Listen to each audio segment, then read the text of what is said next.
I've got two songs that, one song was on the Gougers record, Long Day for the Weather Vane, and it is about my brother, Michael, whenever he got in an accident and where somebody died.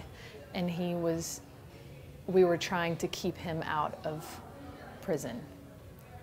He fell asleep at the wheel, and so we were in a battle, you know, like, we can get him probation, we can do this, you know, there are all these factors that, like, but the seatbelt malfunctioned, but this happened, you know, and then I talked to him one day, and I could tell that he was really tired, and I just said, do you want us to stop?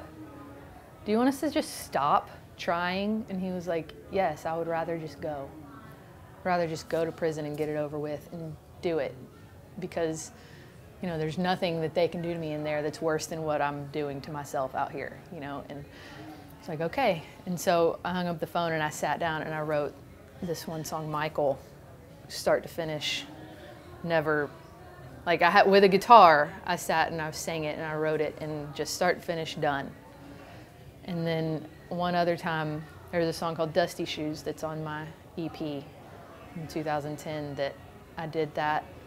I was reading, it was in my Charles Bukowski days, you know, everybody gets that phase where you get real dark, and so I was reading one poem one time, and I was like, man, I know that guy that's in this, you know, I know that guy.